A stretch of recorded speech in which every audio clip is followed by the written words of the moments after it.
नमस्कार, मैं Anshu Kumar prime live में आपका स्वागत करता हूं। बिहार की राजनीति समुद्र की वो लहर है जो कभी शांत नहीं होती है और ना ही किसी को समझ आती है। कब किस बात पर राजनीति शुरू हो जाए किसी को पता नहीं चलता है। कुछ ऐसा ही माहौल अभी का बना हुआ है। मनोज झा, जो कि आरजेडी से सांसद हैं, अपने दमदार भाषण और सटीक भाषण के लिए जाने जाते हैं। जब ये संसद में अपनी बात को रखते हैं तो सभी सांसद जो इनके पक्ष में होते हैं सभी तालियों की बरसात कर देते हैं। कुछ ही देर के भाषण में मनोज झा सभी को अपनी ओर आकर्षित कर लेते हैं। लेकिन आपको याद होगा कि अभी हाल ही में संसद का विशेष सत्र बुलाई गई थी और इस विशेष सत्र में महिला आरक्षण बिल पेश हुआ था, जिसको लोकसभा और राज्यसभा में पूरी बहुमत के साथ पास भी किया गया। ये वही बिल है जिसको लोकसभा और राज्यसभा में किसी ने विरोध नहीं किया, चाहे वो पक्ष का सांसद हो या फिर विपक्ष का सांसद हो। हालांकि लोकसभा में 2 सांसद ने इस बिल का विरोध किया था, जिसे नगण्य माना जाएगा। तो इसी विशेष सत्र में इसी महिला आरक्षण बिल पर राज्यसभा में मनोज झा ने अपना भाषण पेश किया। लेकिन बहस चल रही थी, महिला आरक्षण की लड़ाई लड़ी जा रही थी ओबीसी के लिए और कविता पढ़ी गई ठाकुरों पर। लेकिन बवाल हो गया बिहार में। जी हां, बिहार में ठाकुर बनाम पंडित की असली वजह संसद में मनोज झा द्वारा महिला आरक्षण के बहस के दौरान दिए गए भाषण में पढ़ी गई ठाकुरों के ऊपर कविता पर अब बिहार में भारी बवाल देखने को मिल रहा है। सांसद मनोज झा पर बाहुबली आनंद मोहन ने संसद में पढ़े गए ठाकुरों के ऊपर कविता को लेकर मोर्चा खोल दिया है। मोर्चा भी ऐसा कि इस बात पर बाहुबली और पूर्व सांसद आनंद मोहन ने कहा कि यदि हम उस वक्त राज्यसभा में होते तो मनोज झा को जीभ खींचकर सभापति महोदय की कुर्सी के पास फेंक देते। पूरी खबर को बताते हैं और आपको वो कविता की कुछ पंक्ति भी सुनाएंगे जो कविता मनोज झा ने राज्यसभा में इस बिल के पेश करते वक्त सुनाया था। और यही भाषण आज मनोज झा पर बिहार में राजनीति शुरू हो गई है। मनोज झा की ओर से पढ़ी गई उस कविता को एक जाति विशेष और समुदाय से जोड़कर देखा जाने लगा है और उस पर प्रतिक्रिया भी आनी शुरू हो गई है। सबसे बड़ी बात यह है कि मनोज झा के बयान पर आरजेडी विधायक और नेता ही विरोध में उतर आए हैं। बाहुबली पूर्व सांसद आनंद मोहन के बेटे और आरजेडी विधायक चेतन आनंद ने एक वीडियो रिलीज कर मनोज झा पर निशाना साधा है। चेतन मोहन ने कहा कि उन्होंने यानी मनोज झा ब्राह्मणों के खिलाफ कोई कविता क्यों नहीं पढ़ी, इसलिए कि वो ब्राह्मण है। किसी एक विशेष जाति को निशाना बनाना ठीक नहीं है। हम इस अपमान को नहीं सहेंगे। अब क्या है मामला, जो आपको बताते हैं। दरअसल 21 सितंबर को आरजेडी सांसद मनोज झा ने संसद में ओम प्रकाश वाल्मीकि की कविता को सुनाते हुए ठाकुरों का जिक्र किया था और अंदर के ठाकुर को मारने की अपील की थी। अब आपको वो कविता सुनाते हैं जिसे संसद में मनोज झा ने सुनाया। और ये कविता पढ़ के खत्म करूंगा और जय हिंद बोल दूंगा। ये ओम प्रकाश वाल्मीकि जी का है। इसमें जो प्रतीक हैं वो किसी जाति विशेष के लिए नहीं है, क्योंकि हम सब के अंदर एक ठाकुर है जो न्यायालयों में बैठा हुआ है, विश्वविद्यालयों में बैठा हुआ है, संसद की दहलीज को वो चेक करता है। तो कविता कुछ यूं है। चूल्हा मिट्टी का, मिट्टी तालाब की, तालाब ठाकुर का, भूख रोटी की, रोटी बाजरे की, बाजार खेत का, खेत ठाकुर का, बैल ठाकुर का, हल ठाकुर का, हल की मूठ पर हथेली अपनी, फसल ठाकुर की, कुआं ठाकुर का, पानी ठाकुर का, खेत खलिहान ठाकुर के, गली मोहल्ले ठाकुर के, फिर अपना क्या, गांव, देश, शहर।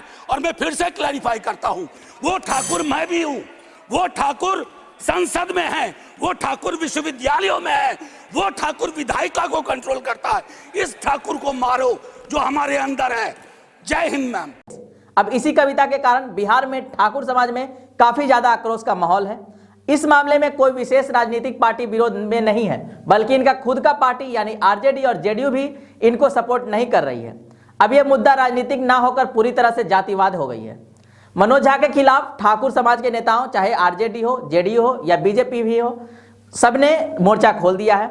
हालांकि ये हंगामा मनोज झा के 21 सितंबर के बयान के करीब 1 हफ्ते बाद आया है। इसके मायने भी अलग अलग तरीके से निकाले जा रहे हैं। यह भी पूछा जा रहा है कि क्या इसके पीछे कुछ ही छिपी हुई राजनीति है, क्योंकि मनोज झा के बयान के तुरंत बाद ठाकुर समाज के नेताओं का बयान क्यों नहीं आया। 1 हफ्ते गुजर जाने के बाद क्यों विरोध शुरू हुआ है। वही इस बयान की वजह पटना की गलियों में कुछ और भी बताए जा रहे हैं। दरअसल सूत्रों की माने तो कुछ दिनों पहले आनंद मोहन लालू यादव से मिलने लालू राबड़ी के 10 सर्कुलर आवास पहुंचे थे, लेकिन उनकी गाड़ी के लिए राबड़ी आवास का दरवाजा नहीं खुला। फिलहाल दरवाजा न खुलने की नाराजगी को लेकर किसी भी पक्ष से कोई प्रतिक्रिया नहीं आई है। अब इसको लेकर देखिए किसने क्या कहा है। बिहार के ठाकुर समाज के नेता आनंद मोहन ने मनोज झा के बयान पर कड़ी आपत्ति दर्ज कराई है। एक टीवी चैनल को दिए इंटरव्यू में आनंद मोहन ने यहां तक कह दिया कि अगर मैं उस वक्त राज्यसभा में होता तो उनकी जीभ खींचकर आसन यानी सभापति की तरफ उछाल देता। उन्होंने आगे कहा, मनोज झा हमारे अंदर के ठाकुर को मारने की बात करते हैं। आप ठाकुरों को कहां कहां से हटाएंगे? पहले आप अपने अंदर के ब्राह्मण को मारें। वहीं आरजेडी विधायक और आनंद मोहन के बेटे चेतन आनंद ने मनोज झा के बयान का पुरजोर विरोध किया है। चेतन आनंद ने फेसबुक पर पोस्ट करते हुए कहा कि वह मनोज झा के विचारों का पुरजोर विरोध करते हैं। बुधवार को उन्होंने फेसबुक लाइव किया और कहा कि मनोज झा ब्राह्मणों पर कविता क्यों नहीं सुनाते हैं, वो जनता से माफी मांगे, हम चूड़ी पहनकर नहीं बैठेंगे। वहीं आरजेडी ने अपने ट्विटर हैंडल से मनोज झा का भाषण शेयर करते हुए लिखा है कि दमदार और शानदार। जेडीयू के एमएलसी और एक प्रवक्ता ने भी मनोज झा के बयान की निंदा की है। जेडीयू प्रवक्ता डॉक्टर सुनील सिंह ने कहा, जिस उपमा का वह यानी मनोज झा उदाहरण दे रहे हैं उसमें तो यह भी कहा गया है कि यदि करैत सांप और मिथिला ब्राह्मण दिखे तो पहले मिथिला ब्राह्मण को ही मारना चाहिए। वहीं बीजेपी को आरजेडी पर हमला बोलने का एक मुद्दा मिल गया है। बीजेपी ने मनोज झा के बयान पर कड़ी आपत्ति जताई है। बीजेपी विधायक नीरज सिंह बबलू ने कहा, ठाकुर समाज इसका कड़ा जवाब देगा। आप कह रहे हैं कि हमारे अंदर के ठाकुर को मारना चाहिए, आप ये कहते हैं कि हमारे अंदर के राक्षस को मारना चाहिए, हमारे अंदर के रावण को मारना चाहिए, यानी आप क्या कह रहे हैं कि ठाकुर को राक्षस और रावण के संज्ञान दे रहे हैं। इस बात का खमियाजा उनको भुगतना पड़ेगा। इस पूरे मामले पर आरजेडी ने अपना पक्ष रखा है। आरजेडी के मुख्य प्रवक्ता शक्ति यादव ने कहा कि मनोज झा के बयान का हम समर्थन करते हैं। उन्होंने किसी समुदाय और जाति के बारे में नहीं कहा है, उन्होंने सबके बारे में कहा है। उन्होंने प्रवृत्ति के बारे में बोला है, वो दबंगाई की प्रवृत्ति आप में भी है, हम में भी है। उन्होंने उस प्रवृत्ति को मारने की बात की है। इस पूरे मामले पर किसी बड़े जेडीयू नेता का बयान सामने नहीं आया है। अब तक जेडीयू अध्यक्ष लल्लन सिंह या नीतीश कुमार का कोई बयान सामने नहीं आया है। लेकिन देखने वाली बात होगी कि यह विवाद सियासी पिच पर कितनी देर तक टिका रहता है। ये आरजेडी और जेडीयू के बड़े नेताओं के बयानों के आधार से ही पता चलेगा। वहीं इस मामले में मंत्री तेज प्रताप यादव से पूछा गया तो उन्होंने कहा कि हम तो केवल एक ही ठाकुर को जानते हैं जो कि वृंदावन में है, और वो ठाकुर भगवान श्री कृष्ण जी हैं। इनके अलावा हम किसी ठाकुर को नहीं जानते हैं। इसके अलावा उन्होंने कहा कि भाजपा तो आरएसएस की उपज है, जो हमारी पार्टी को बिना कुछ भला बुरा कहे उनकी रोटी नहीं पचती है।